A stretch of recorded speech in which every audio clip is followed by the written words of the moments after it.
Good morning.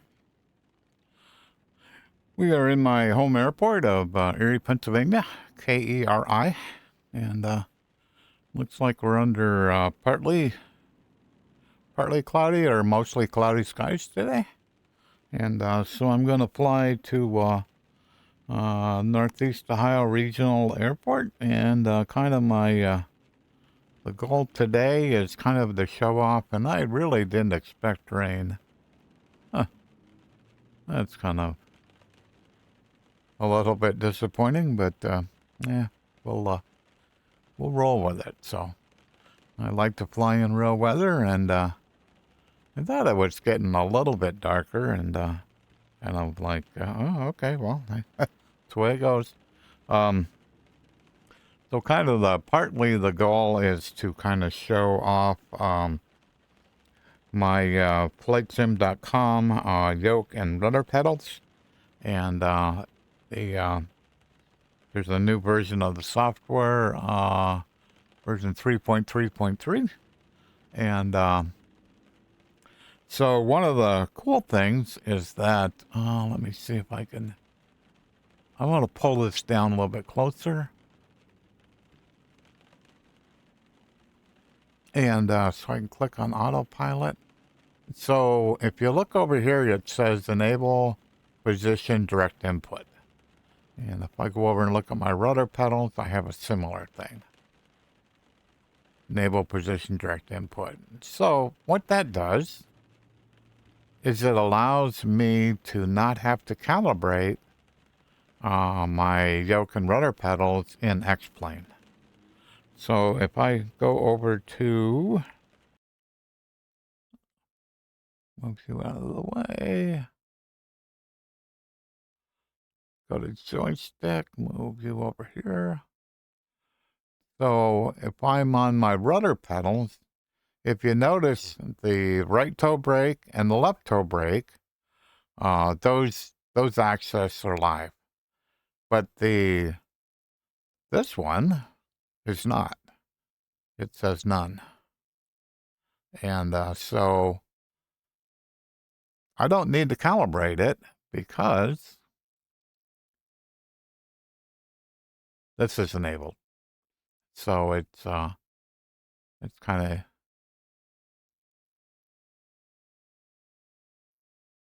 and you can see the same thing on the yoke. There isn't any access. All of them are none. So that's kind of a change with the software, and it didn't start out. Good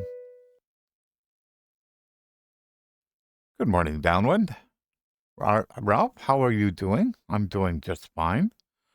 So that's kind of something that changed, is that, so basically the axes that you used to have to calibrate in X-plane, with this new software, you don't have to do that anymore, because you have enabled this thing here called enable positive direct input. If that's enabled, then you no longer have to do that. And so part of the reason they did that is it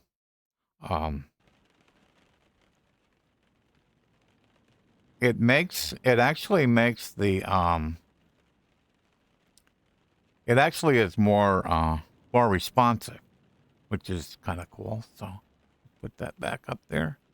So if I pull back on my rudder pedal, you can see the blue line, and where the two lines cross, that's basically where the force is. So if you look here, it says the calculated force is minus 22. So this thing's got 22 newtons of force trying to pull this yoke back. So if I let go of it, then it basically goes back to so if I go outside to the elevator, you notice the elevator here is drooped. So if I pull the yoke back, you can also see here like how much force is being being applied to try to, and basically what it is just gravity. So gravity is trying to, when the plane isn't running, gravity's pulling that elevator down on a Cessna 172. Trying to think anything else? No. So that's kind of one thing that I wanted to go over. The other thing that I will kind of demonstrate towards the end of at the end of the stream is, the other thing you can do now is, well, actually, I'm not going to click it, but I'll show it. So if you go over here under File, and you have a thing that says Save Flight. So basically what that does is that basically will save your flight. And so it saves it in the as a replay file, a rep file. So what you can do is actually like replay your flight. The way this force feedback yoke system works is that basically it will basically mirror where the yoke was at that time in the replay, both the yoke and the rudder pedals, both of them. So it's kind of nice, like on you're doing you're like replaying a landing. So basically, you can see how far back you had the yoke pulled back in when you were doing the landing. So, and actually the yoke will mirror that. So that's kind of neat too. But I'll show that at the end because I'll save the flight at the end and then do a little bit of showing that feature at the end. Okay, it's quite a bit cloudier than what I expected, but that's life. So let me get the plane fired up here. I'm gonna hide my yoke, turn on the beacon, turn on this a little bit, fuel pump, should be good.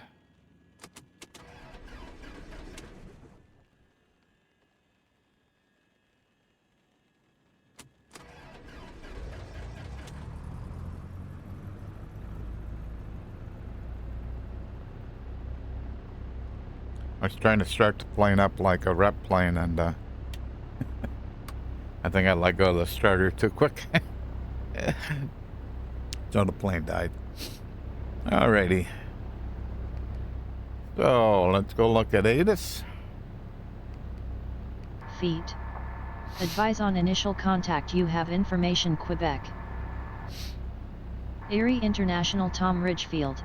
Information. Quebec. 1351 Zulu. Arriving and departing runways 2420. Wind 19 at 4. Yes, there is.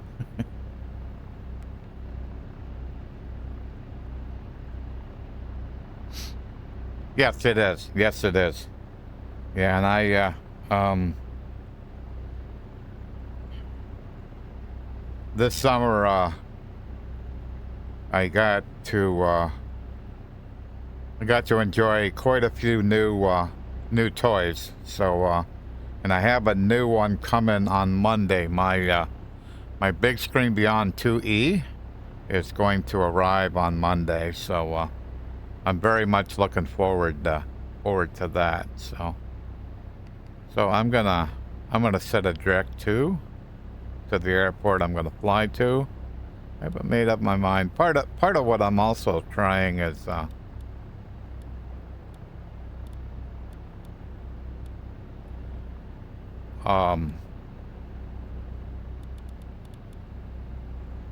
to remember the numbers, letters.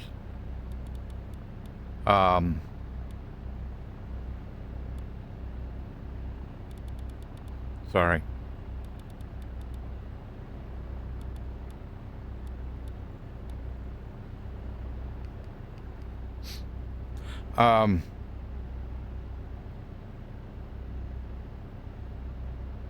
So with my the new Bigscreen Beyond, it has eye tracking on it, so that's going to be kind of a kind of a new thing for me. So will be interesting to experience that. And you won't get Laminar to commit to using eye tracking and X-plane, but one thing I did find out is Jim Keir, he has a Bigscreen Beyond also, and he ordered a Bigscreen Beyond 2, and he told me that he upgraded his from a Bigscreen Beyond 2 to a 2E. And he basically says, don't read anything into this. But there had to be a reason why he did that. If he was going to get one without eye tracking, and now he's getting one with eye tracking. So, just throw that out there that there may be some things coming to explain that would benefit from eye tracking. That would be kind of cool. So, what it is, no idea. Foveated rendering would be great, but I don't think initially that would be something that would be the first thing. I'm thinking it's something else, but quite frankly, I don't know what that would be.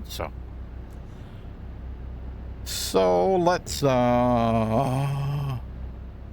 are we at? So we're talking the ground here, so let's get some permission to do a taxi. Erie ground, Cessna 6 Bravo Golf. Ready to taxi to runway 24.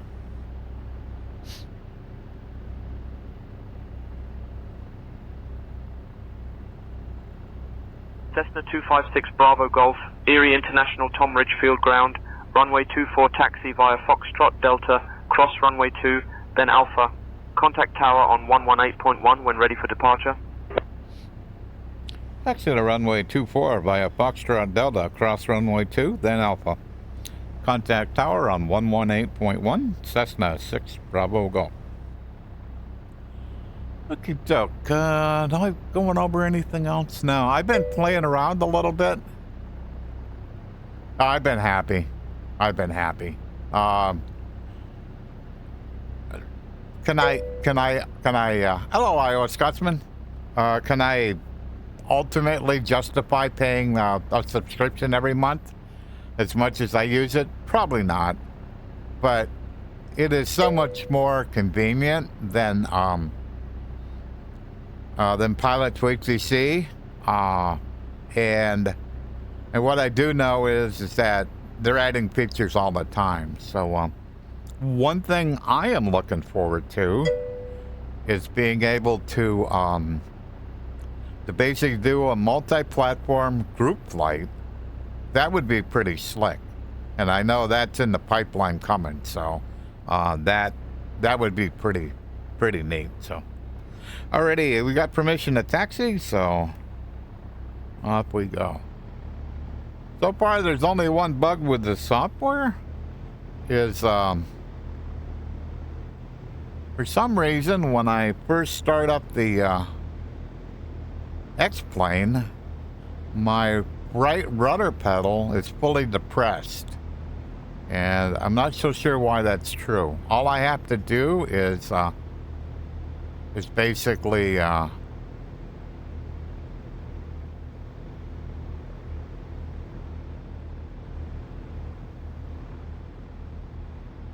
think I missed him.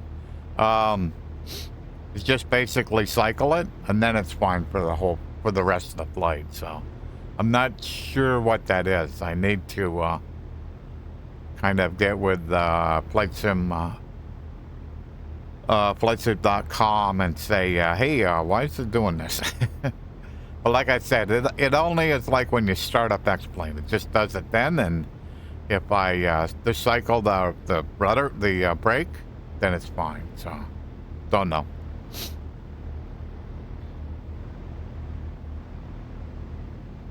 So I thought it was going to be more partly cloudy than it looks like it is, but it'll be okay. So more than likely, this will be my last time in this headset. As long as when I get my my Bigscreen Beyond 2E, that I don't find any problems with it. So a couple of things that are different from this one to that one is so the screens are identical. So however, so it won't be any more difficult to run than what this one is. And but the lenses are better. There's more to edge-to-edge clarity. There's a larger field of view, and trying to think. Plus, it has eye tracking. So I think those are the major things. You know, it's that just the lenses themselves are improved by quite a bit. So on the force feedback software, I've been kind of for quite a while. I was just using profiles that somebody else created, and because I wasn't fully understanding what all the settings mean, but I'm starting to finally like experiment a little bit and kind of figure out what all the settings mean and do, and I was playing around with profile that basically what it had is I'll wait till I get up here to kind of explain so I can focus on taxiing.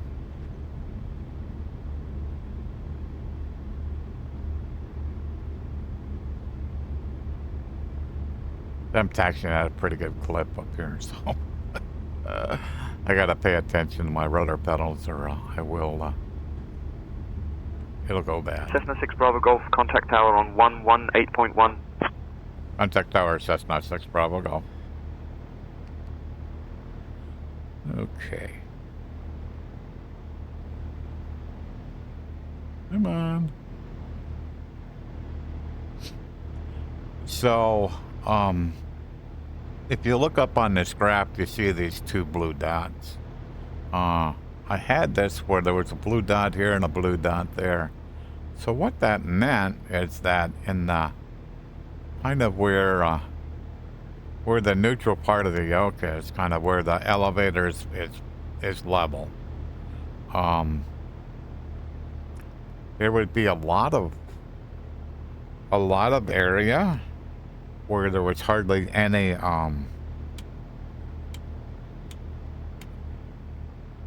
force. So you could have the plane trim, but you could move that yoke back and forth and it would actually move the airplane up and down. But the profile that I had before, that wasn't true. The yoke would be pretty well tied to the trim, and that I wasn't finding that true. So I changed it, and we'll see if it's better. Okay, I'm on Erie Tower, Cessna 6 Bravo Golf, ready for straight out departure.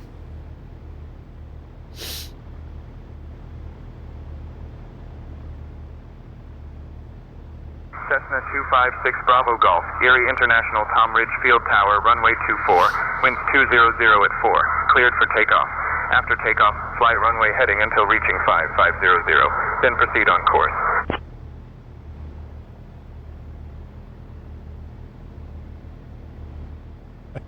Must be IFR conditions. I didn't plan on this.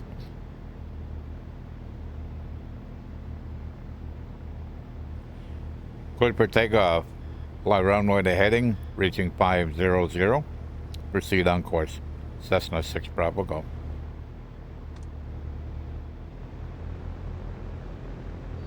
I never got a readback like that before, so I'm like, what was that? Had to be, we must be under IFR. I didn't think we were. I didn't think the ceilings were that low, so. Oh well, we'll find out.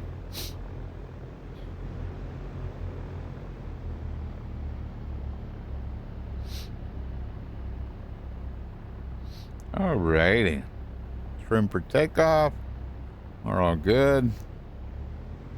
Well, let's...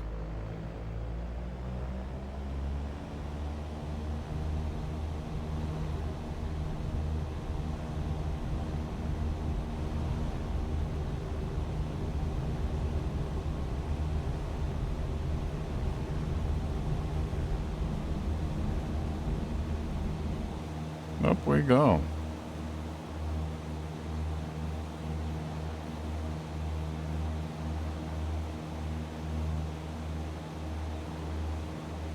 Yes, that's pretty good. So it's so I got a trim for takeoff.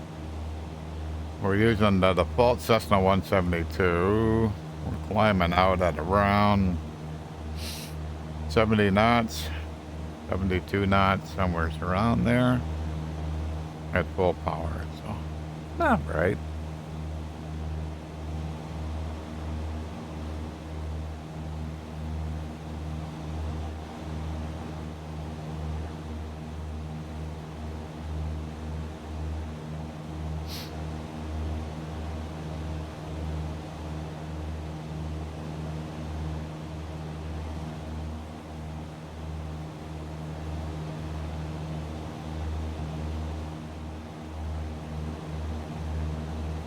So one other thing that the way this software interacts with X-Plane now is the transition between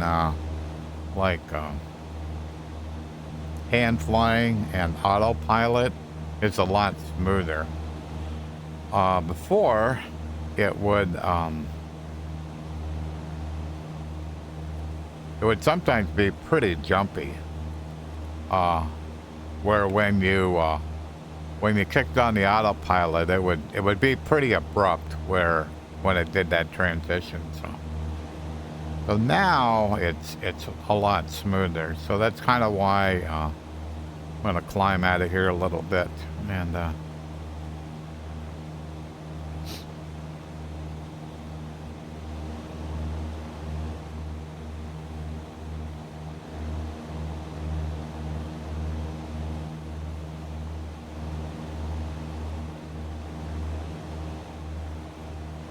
Erie Tower, Cessna 6 Bravo Golf, request flying at 4,500 feet.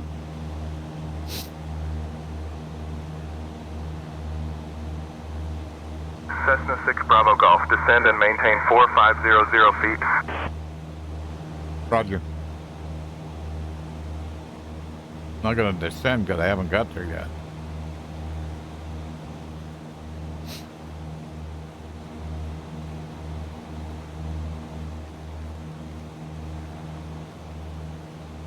Yeah, so when I just so basically I clicked on the AP, I clicked on nav, and then I clicked on flight level change, and then set it to 80.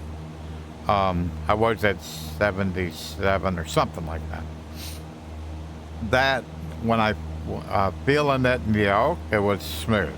It was like really smooth. So it just automatically went to the autopilot without any abrupt changes in the Yoke. So that's kind of I'm going to pull the power back to about 2300 or so.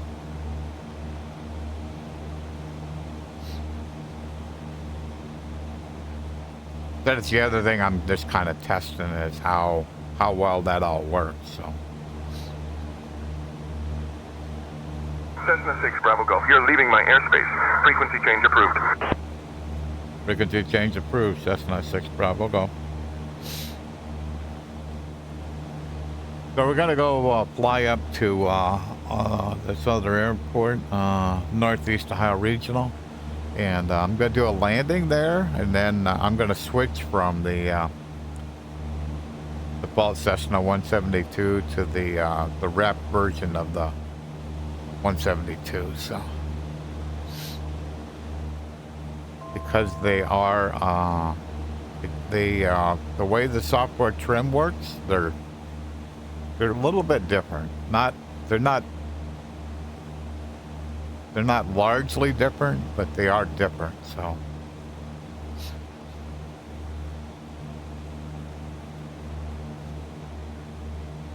And basically, the difference is that with the rep, I need more nose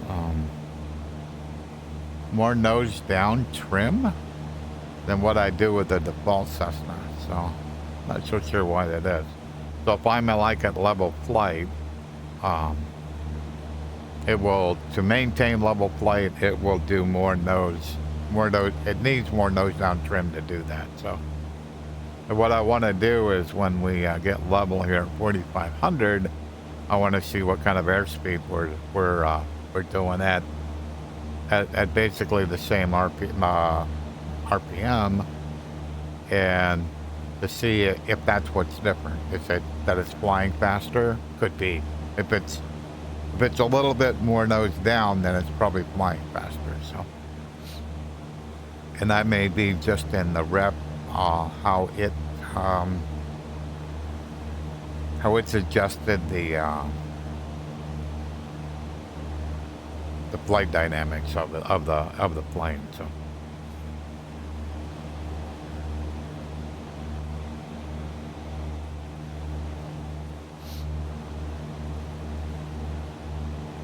So a couple of times, I don't know if it shows up in the stream, but a couple of times the clouds kind of like jump for some reason. I'm not sure what that was. Whether it's an X-plane thing or is it more the headset and my base stations, I'm not sure which it is. So.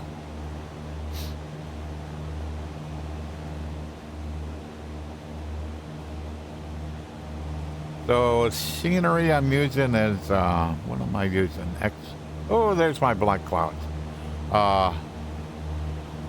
The scenery I'm using is X-World there again. So in VR, I still have these. Other people were getting the black, little black squares in the clouds. In VR, what you get is a very, very, very quick. Basically, these clouds out here on the horizon, basically they'll kind of, and it's not all of them, it's quite a few of them, they'll basically turn black for 1 or 2 seconds. Yep. It's fast. It's fast. But the cool thing is that I actually can capture it on the video on my VODs. It's in there. So, and I have a bug report in. So I'm not sure what's making it happen, but in VR it absolutely happens. So, and sometimes it's worse, but it is when you have clouds like this.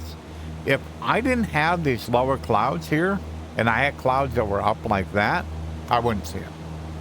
It wouldn't be there. So, kind of interesting. So, but I do have a bug report in, and so they keep asking me, "You still seeing it?" Yeah, I'm still seeing it. So, but the great thing is that because I stream and then so I have a recording, I can go back and then timestamp it and say here, here, here, here. So. And I have also, I haven't done one this morning, but I also have done, when I see it, I'll do a weather dump so I can match the video and do a weather dump. Developer, we go down here and we go dump to log. And then we dump weather state to log. So what I can do later is basically tie that particular dump in the log to a timestamp. So it makes it pretty easy for them to kind of go, this is what was going on when that happened. So hopefully sooner or later they'll fix it. But I'm just trying to do my part to kind of go, I'm trying to give you enough information that hopefully, and that is the coolest thing, is this here. So you have a bunch of them now. So you can dump the ATC state, you can dump networking state, weather state, generate debugging info to log. So you can dump all that,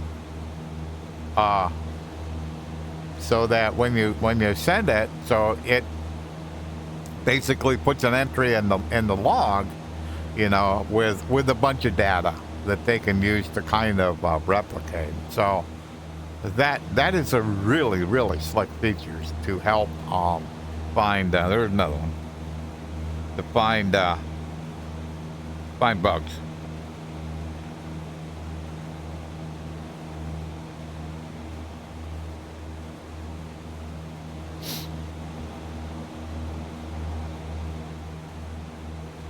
Okay, so now we're at level flight, and I'm doing. Oh, so I'm up faster than what I wanted to be. That's when we went level flight. So I'm going to pull it back to 2300 and just let it kind of settle here. I'm 14 miles away from the airport, so I got a little bit of time where I can. I want to see what at level flight. At 2300, what my indicated airspeed is here. So.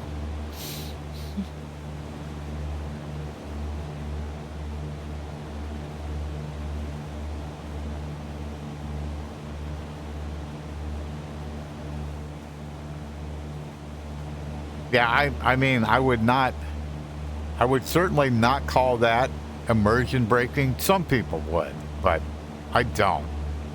Do I find it annoying? Yes. But I would hope, you know, that sooner or later, if you give them the information that, and it's really happening a lot today. And this is the beta that they pulled, so. So even though I'm doing this, because it's beta 3 and they pulled it, they won't accept any bug reports. So at least I don't think they will.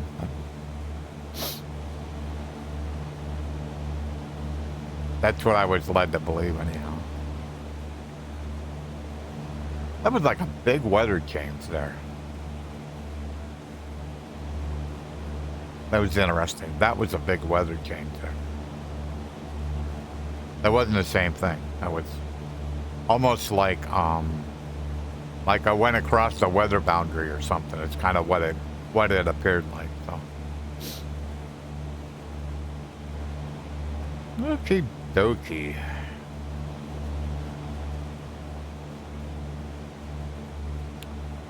So let's me.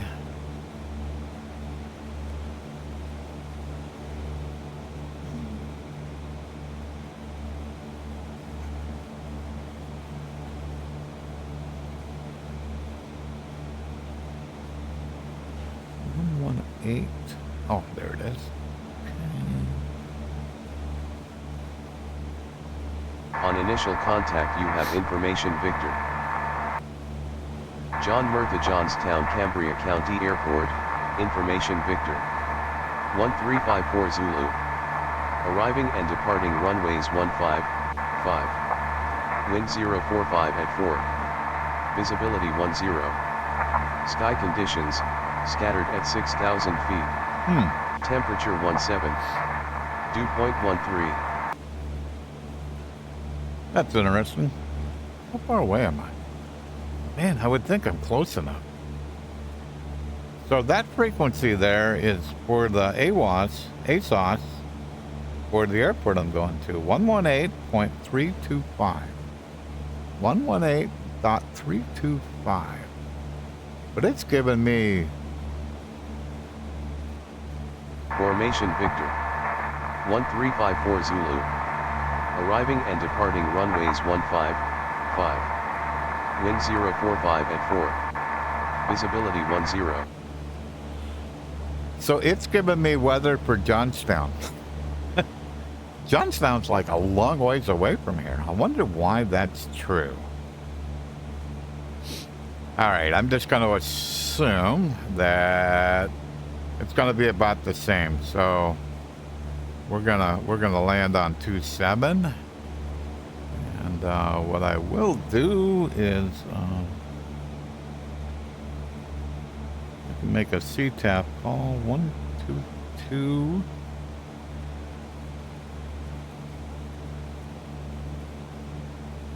Oh yeah, let me.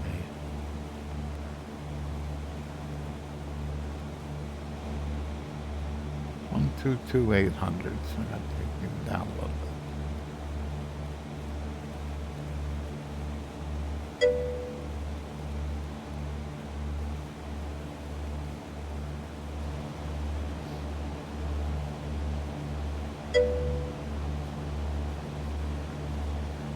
I have to look. Probably got to get out of autopilot.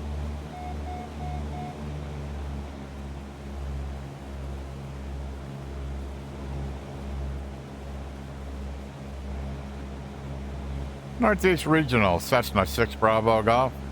Inbound to land, runway 27, Cessna 6 Bravo Golf.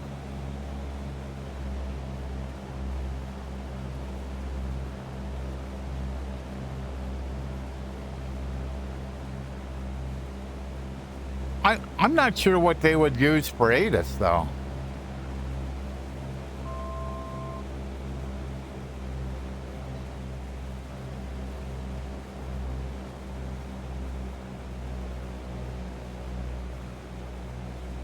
Because I have done this before. I've done this flight quite a few times, and I have done it before. And I would get the ASOS for this airport, so I was actually quite surprised.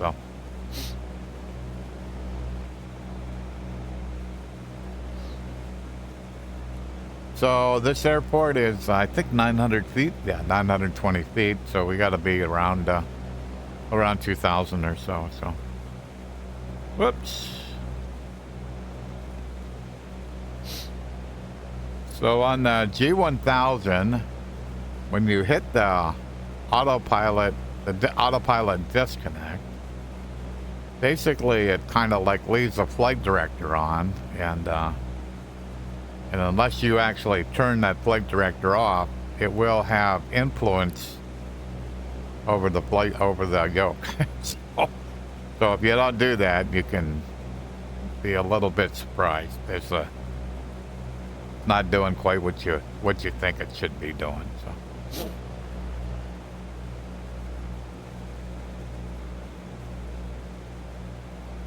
I pulled back on the yoke a little bit and give it just a little bit of nose up. Oh, that was different. Giving it a little bit of nose up trim to kind of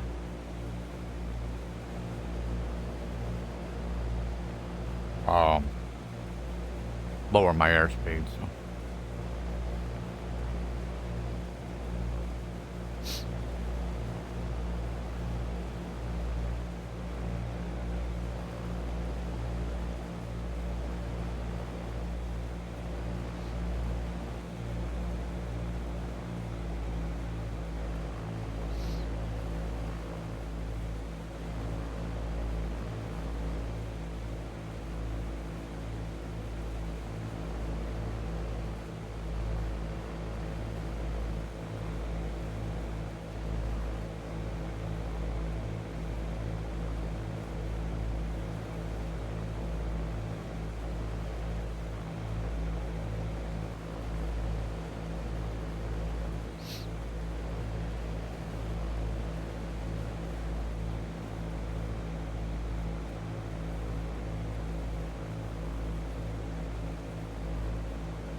That one was different.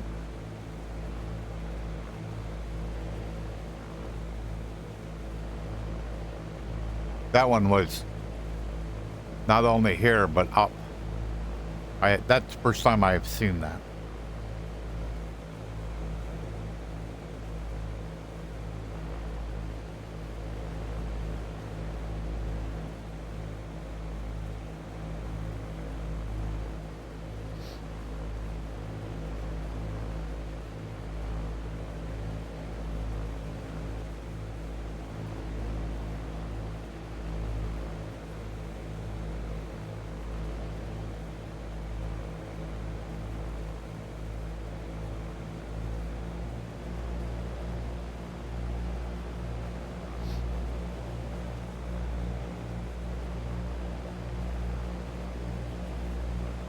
Yeah, I cut this a little shorter than what I wanted to.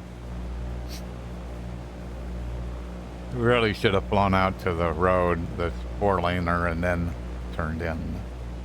That's okay.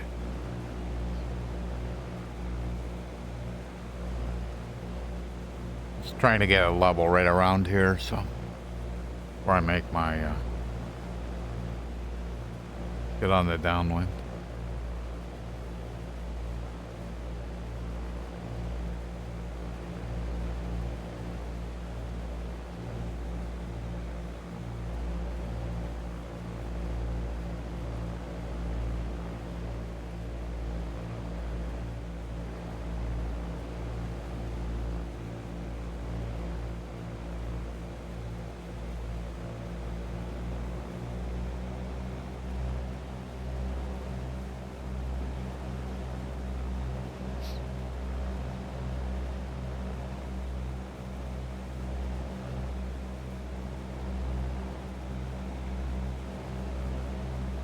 Northeast Regional Cessna 6 Bravo Golf, downwind runway 27, full stop landing.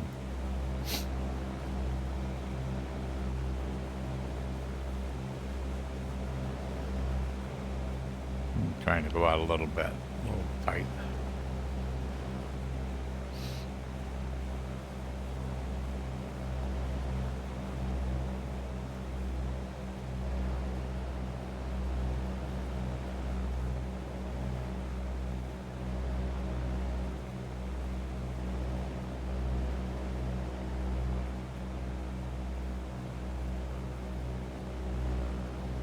Okay.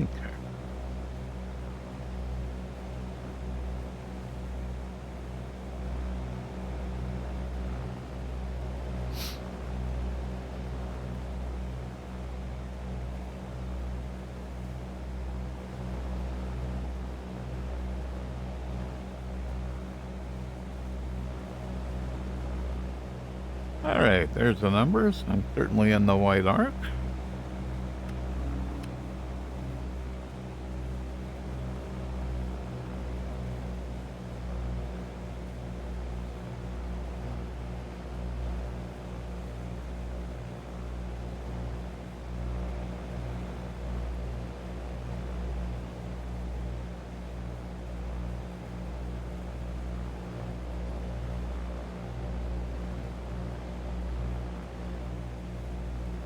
Okay, not too bad. There we go. 20 notches. Like a little bit more power.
I probably agree with you.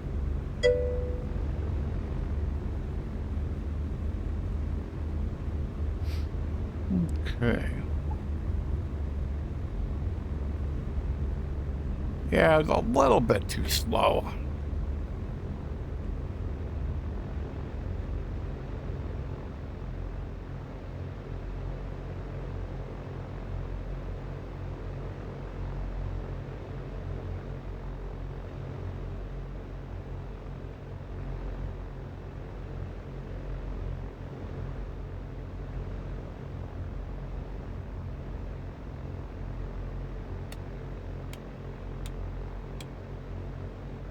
Northeast Regional, clear up active runway 27. That's not 6 Bravo, go. Alrighty. Come over here and find a place to spin around and change airplanes.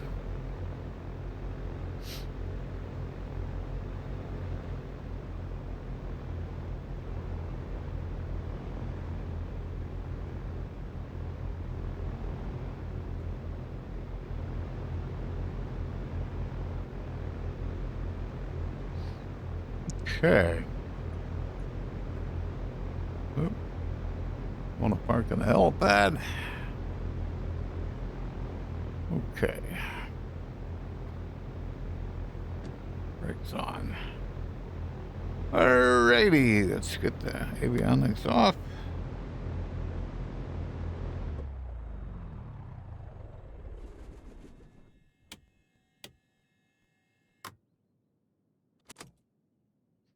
Alright. Load up the reality expansion pack plane.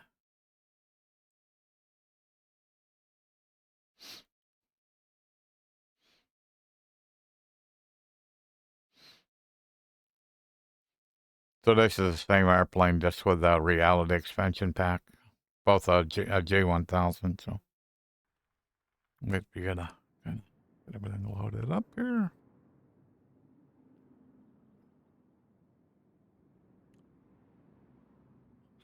Okay. Whoops.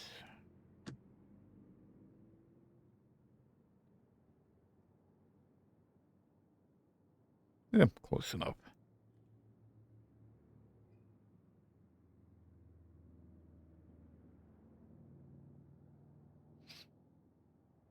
Yep.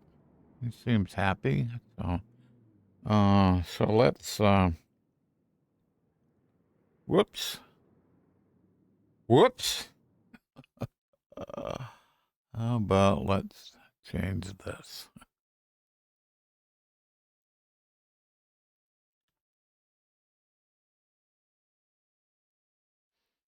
I looked out the window and went, wait a minute. That's an airy hangar. Customize.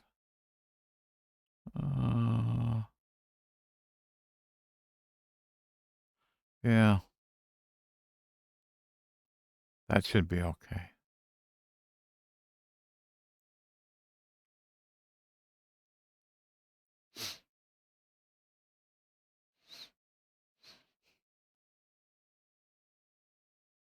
I kind of know like what this parking spot should look like, and that wasn't right. Yeah, that's way better. Okay.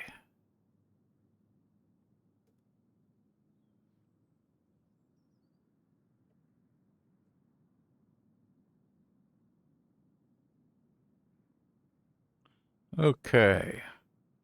One thing I want to check is fuel. So let's do weight and balance. Gallons has got to be enough. Normally put 17 in, but I'm just flying back to here. That'll be enough. Okay. Let's just do a quick check. Make sure nothing's broke.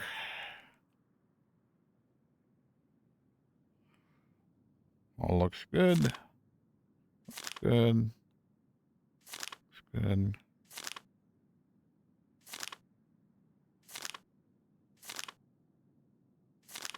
Yep.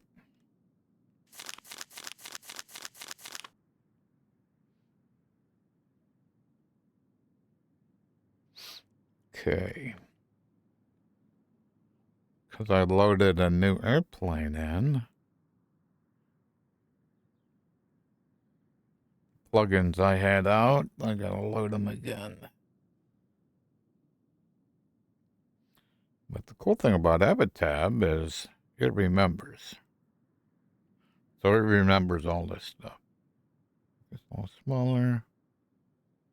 Okay. Okay, so this is a rep airplane, so you're gonna have to do some things correctly. So we'll turn this on, beacon on. And turn the fuel pump on. That should be enough.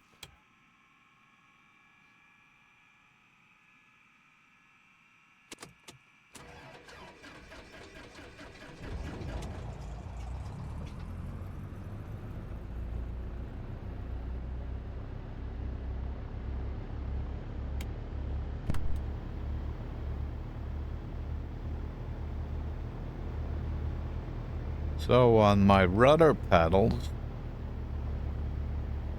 20, that looks right.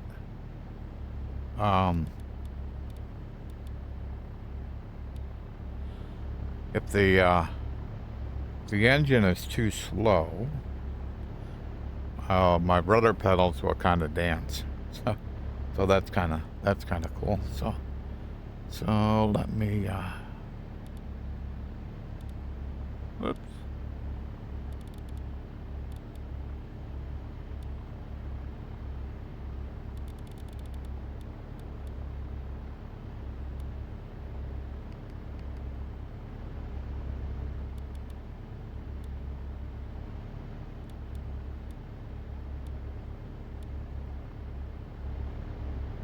Okay.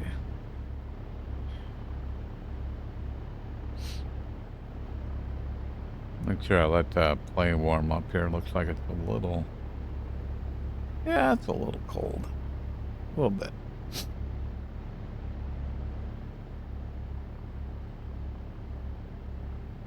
So let's look at something. I didn't check. So that looks about the same.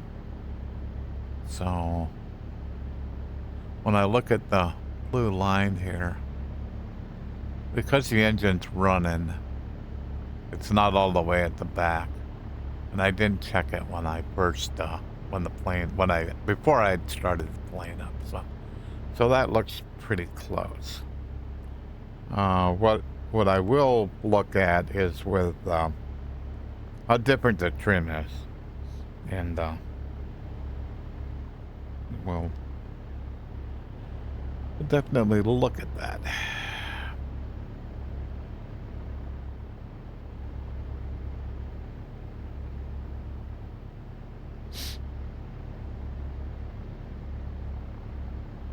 Oh, they're gone? Okay. I'm gonna make sure the brakes on before I jump out of the airplane. There's a fun fact. If you kind of did about the same thing in Microsoft Flight Simulator, certainly 2024. If you come out here and kind of like look at the plane, that elevator wouldn't be drooped. You wouldn't see it. The same way as if I roll the ailerons, you won't see it move. Now, if you're inside the aircraft and look out at the wings, then you'll see the ailerons move. Kind of hard to see the elevator, but if you move the rudder pedal, so if you move the rudder, you won't see it here, but you will see it if you look out through the window, which is kind of odd. So I asked that question on one of the Microsoft Flight Simulator forums, and they go, well, in real life you could never do that. I'm like, really? that that certainly wasn't the response that I expected. So, but that's what I was told. I went, okay, got it.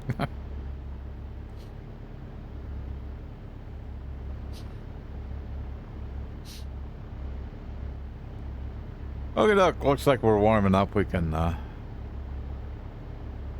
do some taxiing here. So, okay, got taxi light on. So,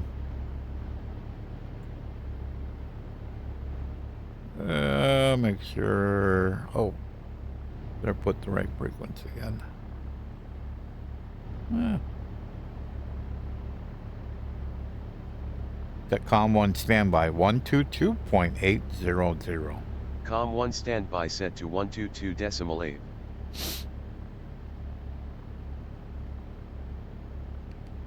I like to test plane command every once in a while to make sure it still works. So far it does. Let me do this. So RO sky conditions, clear. Temperature 18. Dew point 16. Altimeter 29er. Density altitude 1400 feet. Northeast Ohio Regional Airport, automated surface observation. okay. So when I'm at the airport, that ASOS works. So.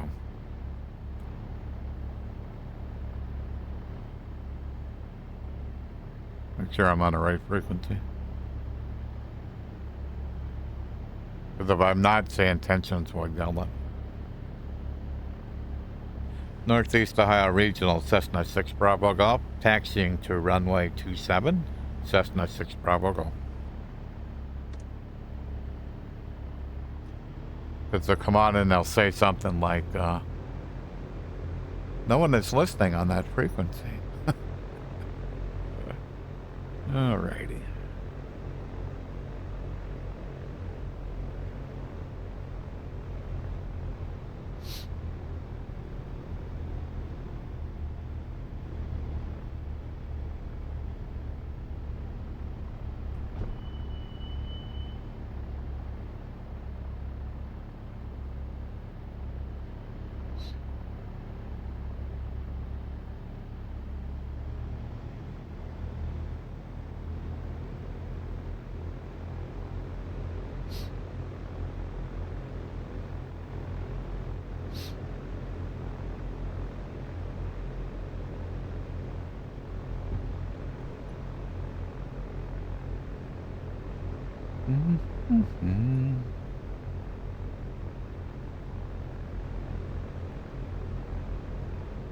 I was like, what is that? A balloon.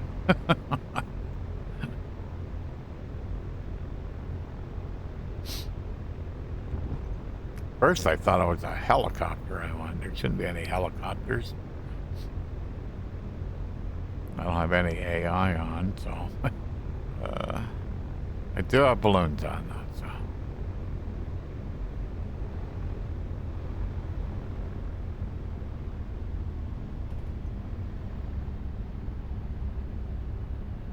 Whoop, pay attention, Bill.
Northeast Ohio Regional, Cessna 6 Bravo Golf. Taking runway 27, Cessna 6 Bravo Golf.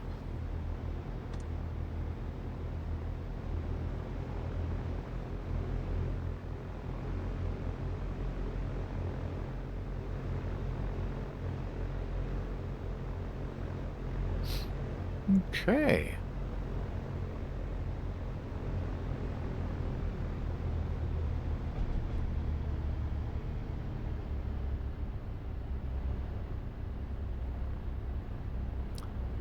Okay, so we're trim for takeoff.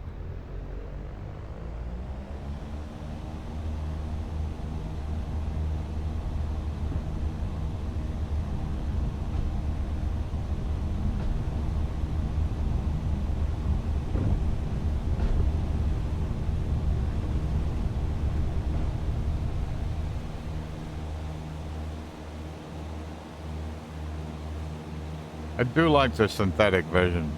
It is kind of nice.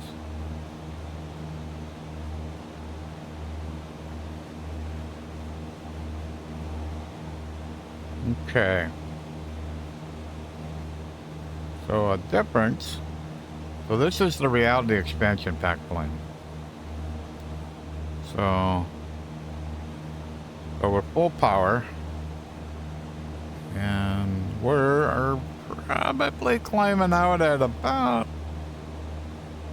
I would say 5 to 7 knots faster. We're the same elevator, elevator trim for takeoff. So that's kind of, that's something different. So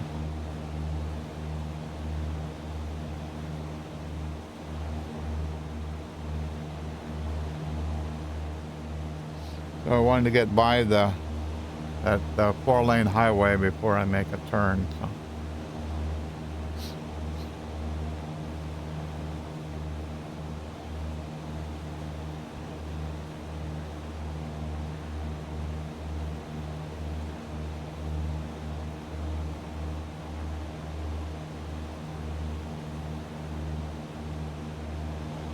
All right.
So I'm trying to figure out where I've got to trim this. Basically fly 3,500 feet at around 2,300. I think I'm pretty close right now. I'm a little off course from where I want to go, but that absolutely is more nose down trim. But it also, I think, is quicker. So in other words, I think I have more indicated airspeed at level flight at 2,300. So if I have more airspeed, does that all make sense? And from my training, it tells me it does. Is that if you're flying faster, the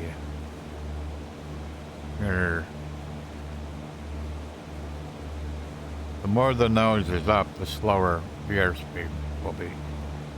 And as the nose goes down, the airspeed increases to a certain point.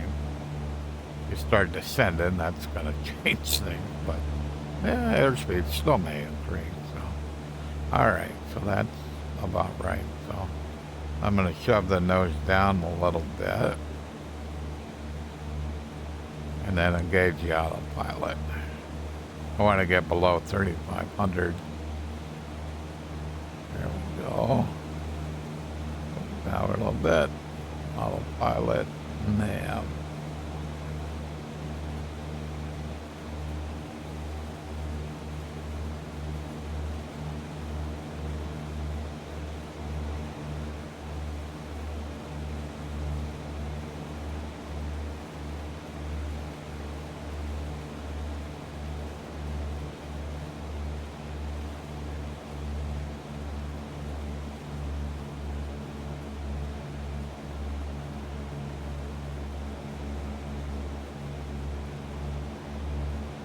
Pull the power back a little too far.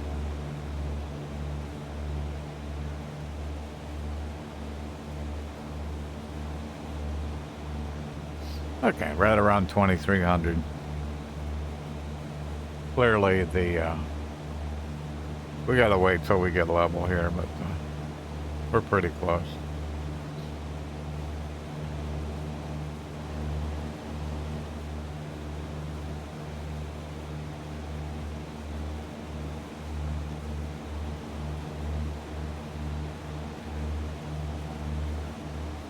Yeah, I didn't pay attention when I was flying out. I have to look at the VOD to see what kind of airspeed. Because we're right around 100, 101.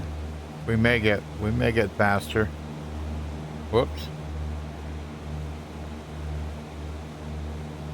When you start getting too much faster, then you have to look at your RPM and go, oh, of course that increased. Okay. Let me flip over to the tower. And I'm thinking, yeah, ground's 121, so. And then 900.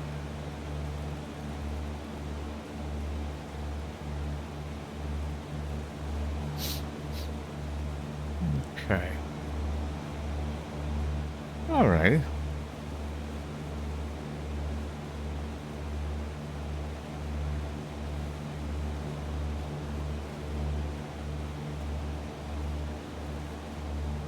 Yeah, so it's absolutely level flight, but for it to be level flight, and so I'm 2280, so pretty close, really. It's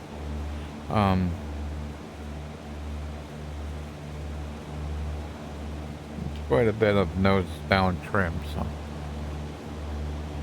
there is a difference between them. What I don't quite know yet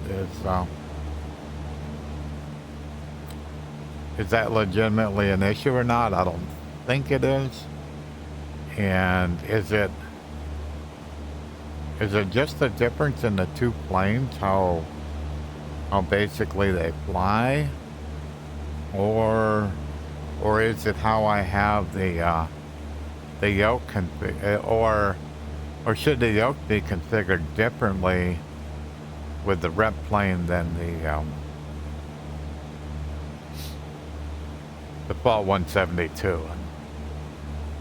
I'm not thinking they should be different, so.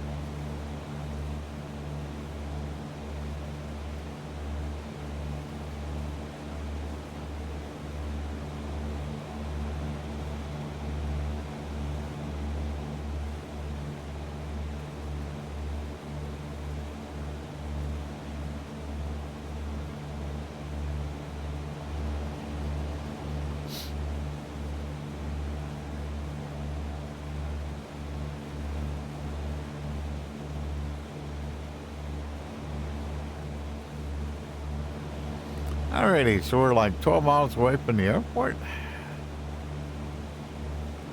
Probably should be able to see the runway, but can't quite make it out yet.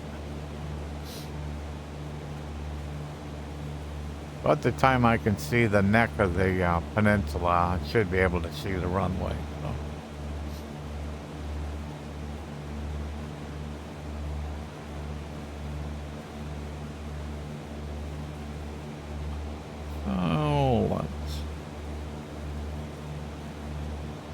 SC on initial contact you have information Lima.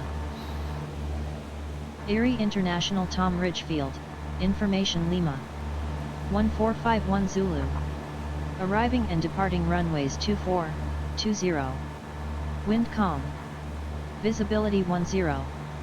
Sky conditions, clear. Temperature 21. For some reason, SayIntentions will want me to use runway 20. I don't know why that's true.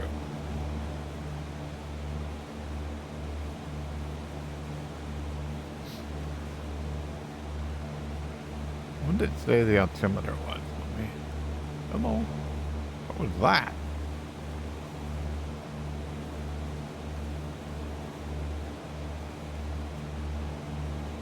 Sky conditions, clear. Temperature 21. Dew point 15. Altimeter 29 or 9 or 8. Density altitude 1500 feet. Advise on initial contact you have information Lima.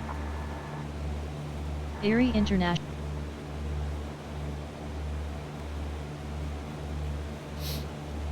There should be out. There it is. Alrighty. Off an autopilot.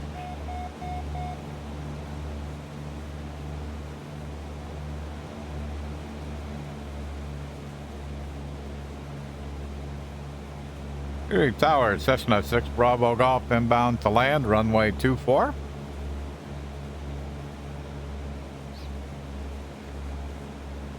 Cessna 256 Bravo Golf, Erie International Tom Ridge Field Tower. Enter left downwind for runway 20.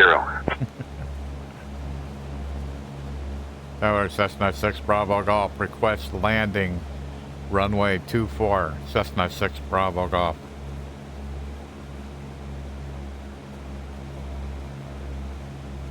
Cessna 6 Bravo Golf, enter left downwind for runway 24. Left downwind, runway 24, Cessna 6 Bravo Golf.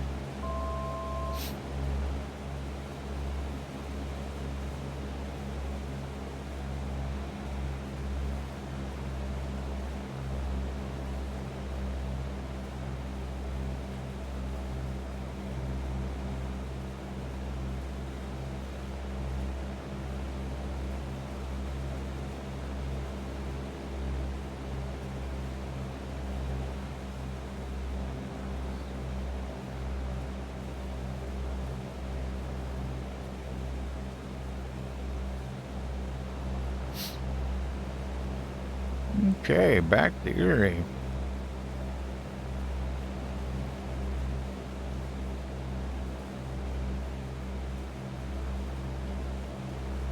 So Erie's elevation is 730 or 760. So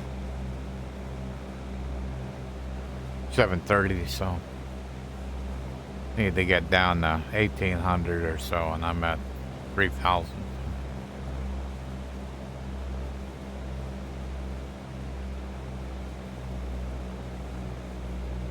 I get rid of about a couple of hundred RPM and see if we can get this to descend a little bit quicker.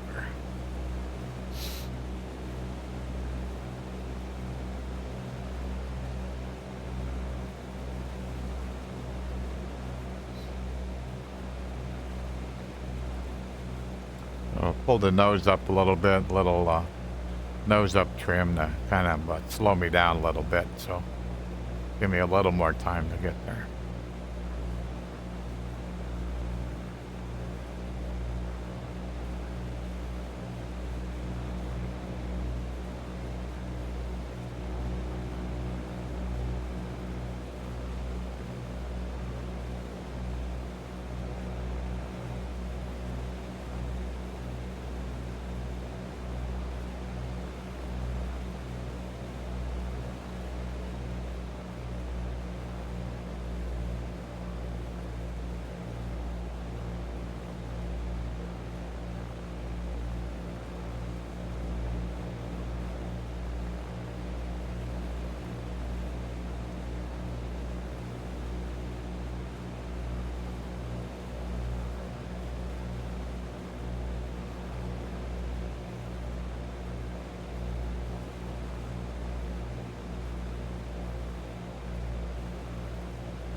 Erie Tower, Cessna 6 Bravo Golf, downwind, runway 24.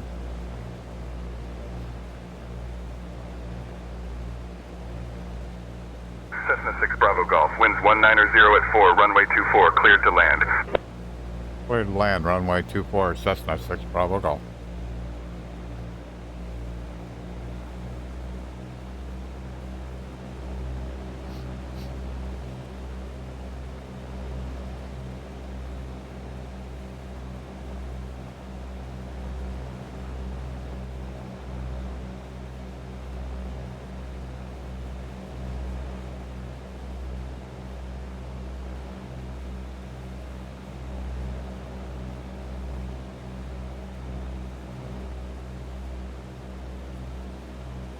We got some rain.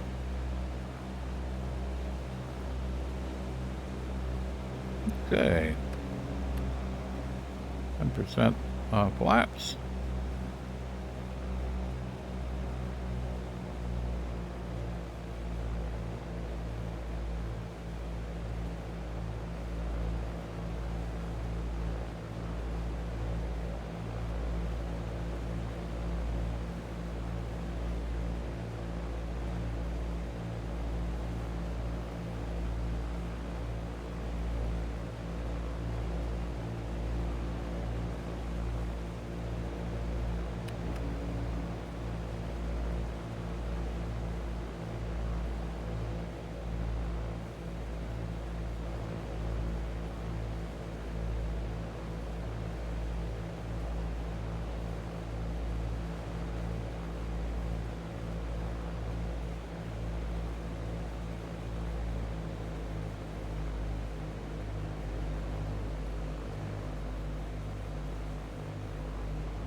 Yeah, I'd agree with that.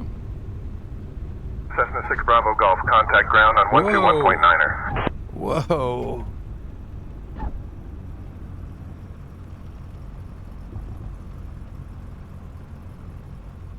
Almost tipped plane over. Yeah.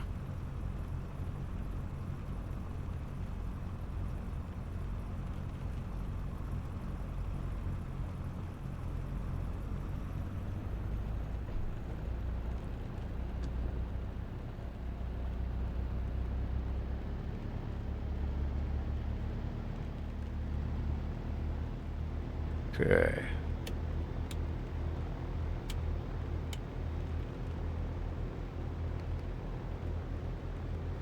Ground Cessna 6 Bravo Golf, ready to clear of active runway 24, ready to taxi to general aviation parking. That's going to be a fun replay. Cessna 256 Bravo Golf, Erie International Tom Ridge Field Ground, taxi to Park Stand 48 via Alpha 1 Alpha Charlie. Taxi to what?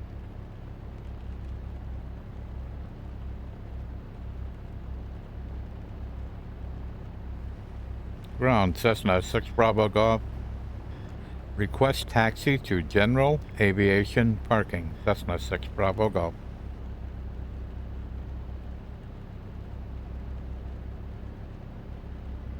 Cessna 6 Bravo Golf, taxi to Park Stand 48 via Alpha 1 Alpha Charlie. Have a great day.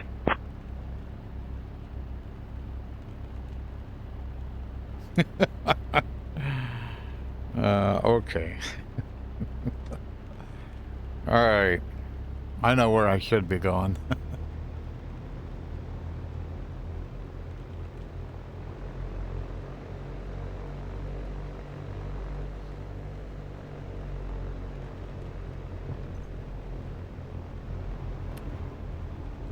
After I had landed, I was trying to get slowed down, and I think I grabbed one of the brakes when I was going too fast, and so basically stopped the momentum of the plane. I almost tipped the plane over. I realized what had happened and readjusted with the rudder pedals, and I saved it. So, but I definitely was on two wheels. So,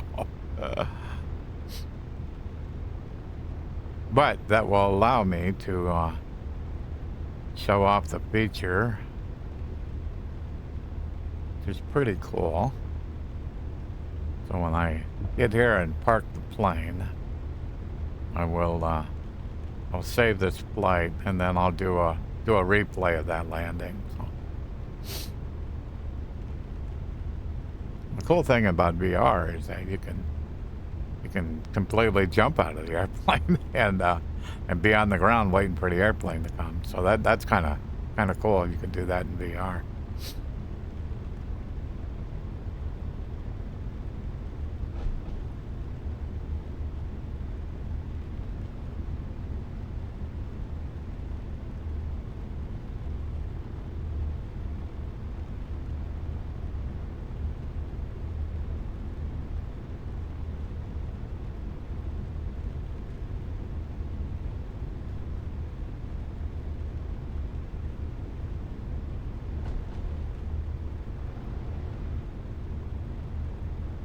Not so sure why it's telling me a park stand.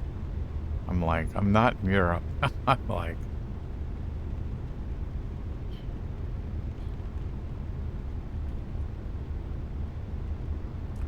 I gotta look and see if this flight is considered IFR. If it's considered IFR, then things may be a little weird.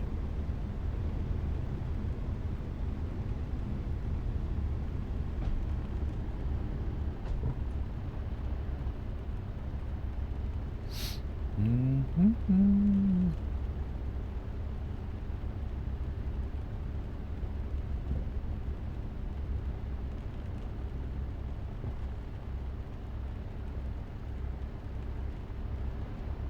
Trying to keep out of your way, buddy.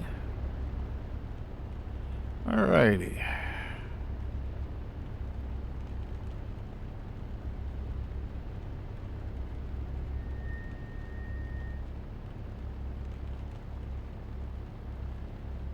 Didn't quite park where I wanted, but close enough. Okay, turn the avionics off.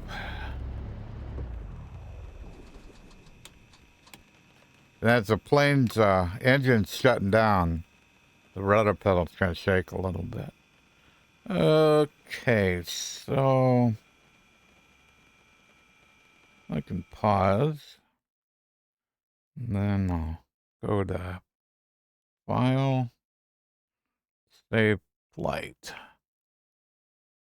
Alrighty, so that's a replay, and we're gonna click on Save. Alright. Good delayed flare. Yeah, it felt a little firm. 265's a little firm. So alright. Well, let's go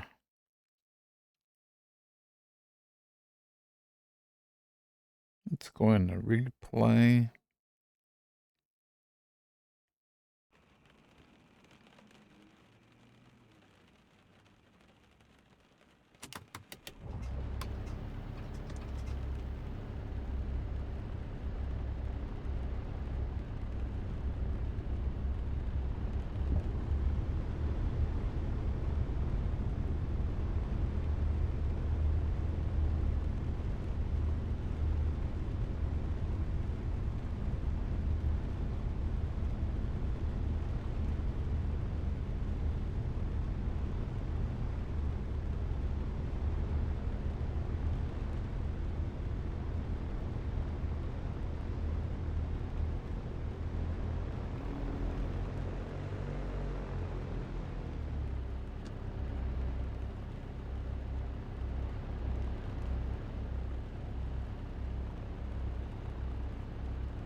Okay.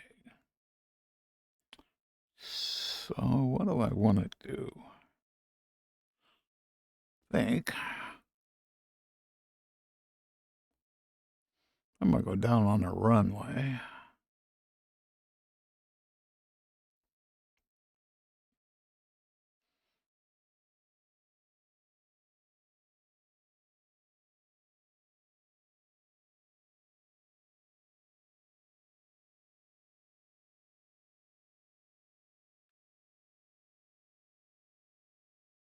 Okay, so go back to replay.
So that's landed not too bad.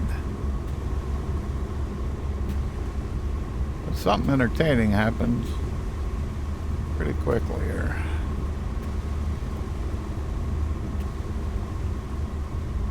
So it's actually slowed down quite a bit.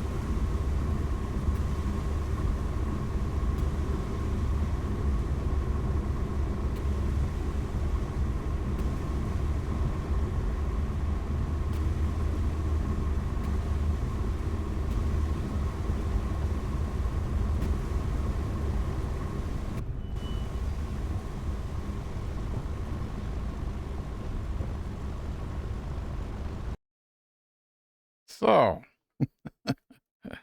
there we go. So somehow, after I got the plane landed, this happened. But I was able to kind of recover. And I'm not so sure why that happened. I'm really, really, really not. Just not sure. So we got the flaps down. Ailerons look level. Elevator looks level. And where is the yoke? So the yoke's ahead a little bit. It's not neutral. It's a little bit ahead, or in other words, in. Not so sure. But the cool thing is that the yoke and the rudder pedals mirror this on the replay. So that is a pretty slick feature, you know, that, and you can only do that in X-Plane. Microsoft Flight Simulator, with this yoke and rudder pedals, this feature, it's not available for that. So it's just an X-Plane. So, but the fact I did this, I wanted to be able to see if I could kind of show off the replay and do it in VR. So she's tipped pretty good. How far is it? Is it up a foot? Yeah. Got to be a foot. Got to be a foot up in the air here. Absolutely. So what did I do to fix this? Trying to think where I want to go. Let me go down here a little bit.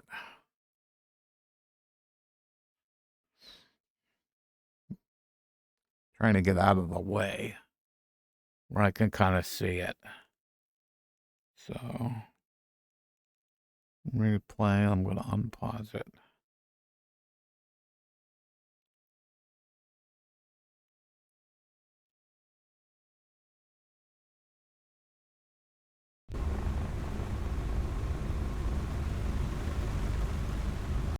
Yeah. So I recovered it. Actually pretty quick. Let me back up a little bit.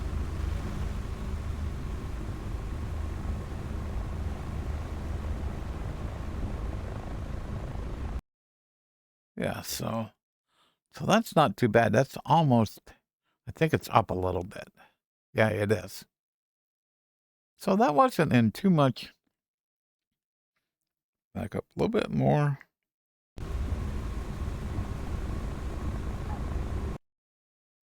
I think I heard it. Yeah. Yeah, I thought I heard the tire touch. So that isn't a whole bunch of time. Let me go over here. Trying to get on the other side of this runway here.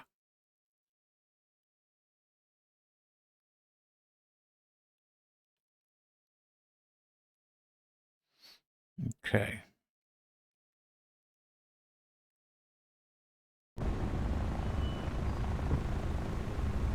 So she comes up, and I recognize it.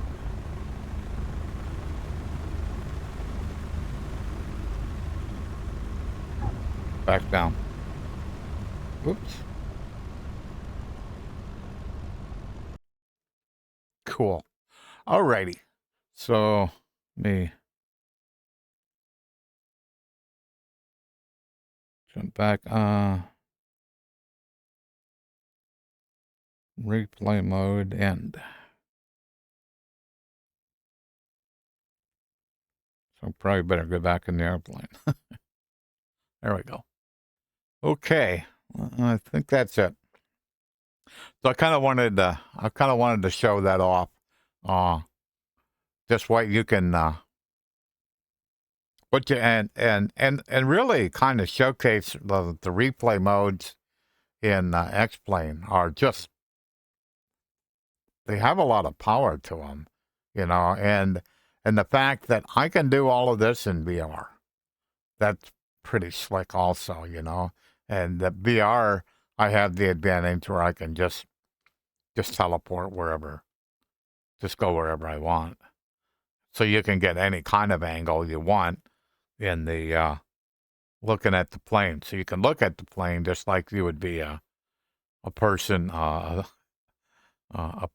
person on the ground just watching the plane land. So that's pretty neat. Okay, think that's all. That's all I wanted to cover. So the clouds actually look pretty nice, other than the black ones that we get in VR. But the clouds in general have been, they. I look at what the weather is outside, and then I look in the sim and I go, wow, that's pretty amazing that they can kind of replicate it pretty close. So, okay, Doc, I think I'm gonna call it a day. What time is it? Not too bad then.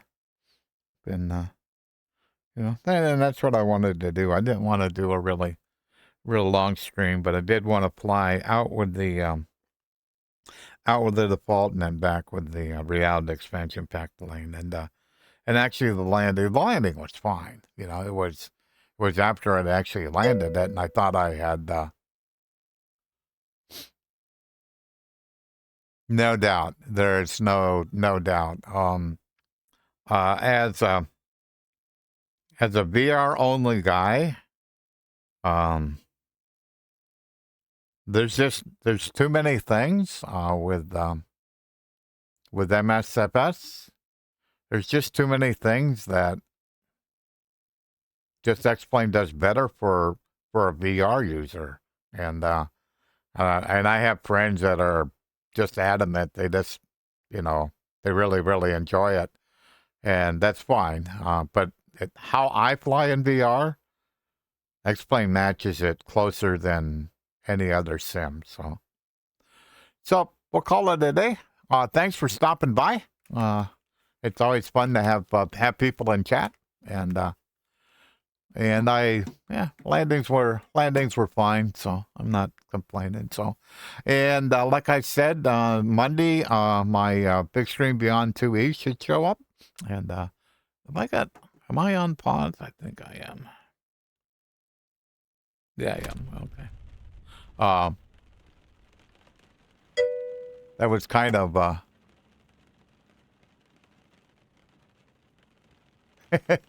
yeah.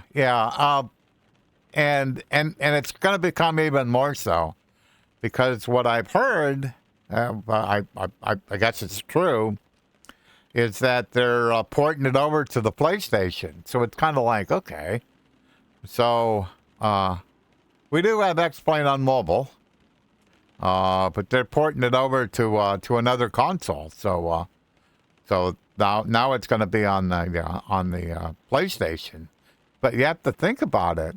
So you're porting over the sim to another console, and what are you giving up to kind of use? Because if I understand it right, they're using the same code base. If you're using the same code base, are you giving up things and kind of limiting it because it is because it has to fit onto a console? I don't know, but I can't see how that wouldn't be true. I keep hearing it's not, but I'm not sure how that's possible. Just not. If it's got to fit in the console, but when you're doing it on partly on the cloud, maybe you can get away with that. I guess I don't know. So, alrighty, guys, have a great day. Bye bye.